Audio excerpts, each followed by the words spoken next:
여러분 안녕하십니까? 오늘은 사주 공부를 관심이 있어서 입문하려는 분들이나 또는 기존에 사주 공부를 하시는 분들께 다소나마 도움이 될까 싶어서 제가 공부해 보았던 방식을 말씀드리고자 합니다. 저 역시도 그 사주 공부를 처음 입문할 때에 갈등이 많았습니다. 이 책 저 책 사다 보기도 하고, 또 제가 처음 공부할 때에는 그렇게 책이 많지가 않았어요. 서적들이 많지가 않아서 그저 고전 책들 몇 권에 의지하는 형태로 이제 공부를 한 적이 있었는데, 제가 이제 공부하면서 느낀 바를 나름대로 이제 정리를 해봤습니다. 우리가 사주를 기존의 고전 관법대로라면은 사주 8글자를 이제 적어 놓고 월지를 이제 격국으로 봅니다. 이것은 이제 계절이기 때문에 월지가 일간에게는 계절의 영향을 받고 태어나는 거죠. 생년은 그 해의 기운, 또 생월은 태어난 달의 기운, 또 생일은 일지는 일간이 태어난 날짜, 그리고 시지는 일간이 태어난 시간을 말하는 거죠. 여기에서 우리가 월지의 역할이 네 사주 중에서 가장 중요한 부분입니다. 우리가 또 인간이 가장 느끼는 부분이기도 하고, 또 우리 지구상에서 사는 우리가 사계절의 영향을 받고 사는 이유이기도 하죠. 그래서 월지 자체를 그냥 격이라 하면은 그것을 이제 가장 세력이 왕한 구조. 격이 용신이 될 수도 있고 기신이 될 수도 있죠. 그리고 이제 사주 통변에 있어서도 월지를 예를 들어서 4월의 간목, 또는 이제 축월의 경금이라든지 이런 식으로 우리가 이제 처음에 말문을 풀어나가죠.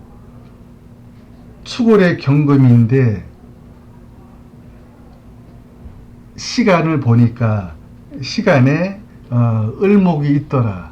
그럼 을목과 을경합을 이루는데 이것이 어떤 식으로 영향을 미치고 이런 식으로 이제 쭉 이어나갈 거 아닙니까? 이런 식으로 하면은 우리가 맞을 때도 있고 맞지 않을 때도 많습니다. 왜냐하면은 사주 8글자의 전체 세력을 먼저 봐야 돼요.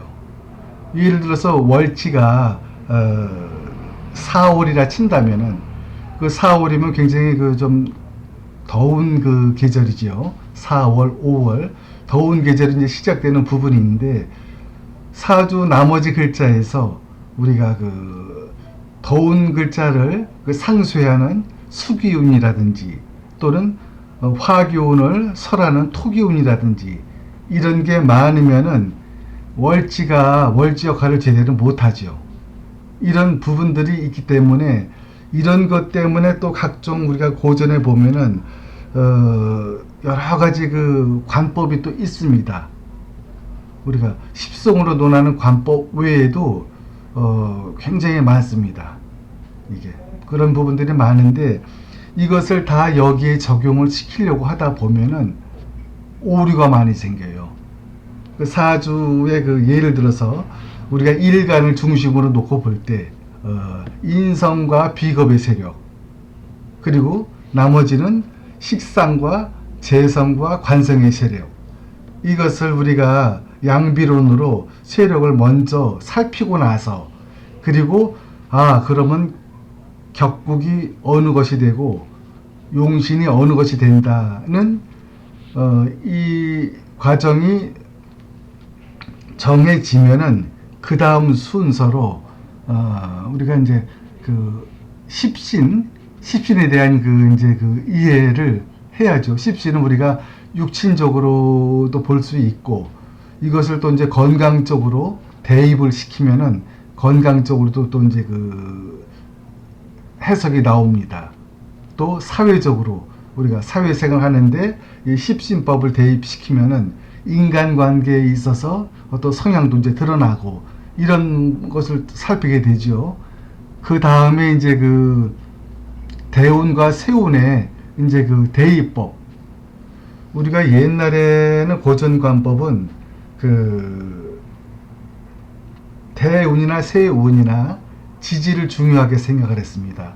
예를 들어서 뭐 갑오대운 하면은 갑목보다는 오대운, 뭐 사대운, 진대운 이런 식으로 우리가 이제 그 지구상 땅에 살고 있으니까 지지를 이제 우선으로 놓고 봤는데 그렇게 놓고 보면은 절반의 그 통변밖에 안 되죠. 천간지지 필히 같이 봐야 됩니다. 천간의 글자는 좋은데 지지의 글자가 우리가 기신작용하면서 들어올 때가 있거든요. 천간은 그 오행 자체가 그냥 그 깨끗합니다.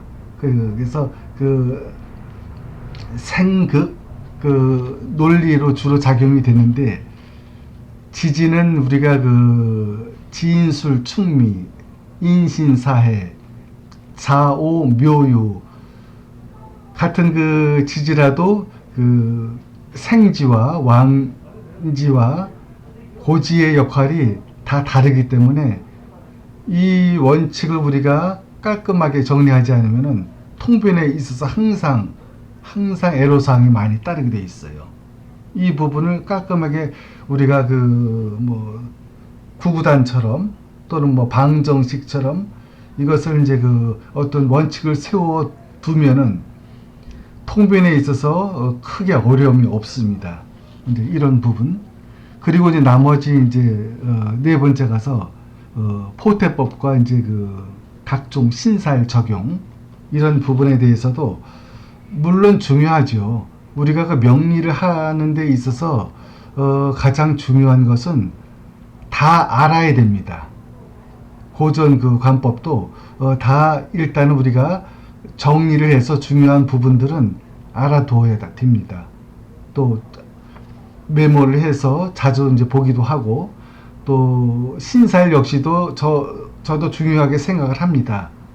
그리고 12포태법 포태법도 우리가 그 신포태법은 그 양일간과 음일간의 그 성향이 좀 다른데 양일간은 우리가 고전관법도 맞아요. 근데 음일간은 우리가 그 맞지가 않습니다. 현대 우리가 주로 이제 옛날에 제가 그 명리하시는 어르신을 한 분 안 분이 계셨는데 그분이 그 을지로 쪽에서 그 이제 그 사무실도 차리고 하시던 분인데 그분께 제가 많이 그 여쭤본 것 중에 하나가 그 양일간과 음일간에 있어서 그 12운성을 대입시키면은 양일간은 잘 맞는데 음일간은 안 맞을 때가 많아요.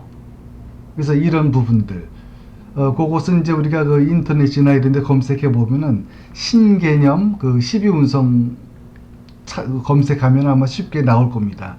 찾아보시고 음일간에 대한 그 12운성을 다시 정리를 해 두시는 게 좋고 우리가 12신사는 왜 중요한가 하면은 기존에 이제 그 요 윗단계 3번까지의 과정을 풀어놓고 나서 신사를 갖다가 이렇게 대입을 시키면은 안 보이던 것이 보이는 경우가 많습니다.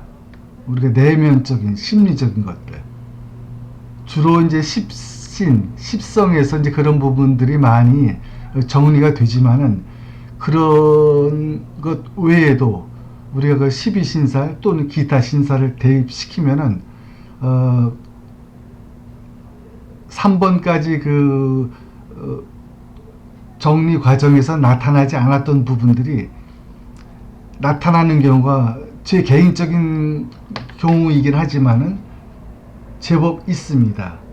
그래서 그 중요하다고 하는 건데 지금의 그 명리하시는 분들 또는 그 사무실 차리고 철학관 하시는 분들 중에서는 그 12운성 또 그 12신살, 각종 신살을 사주를 놓고 그걸 우선으로 봅니다. 그걸 우선으로 놓고 보면은 안 맞습니다. 이 원칙이 배제된 상태에서 12포대법과 12신사를 보면은 안 맞는 게 더 맞습니다.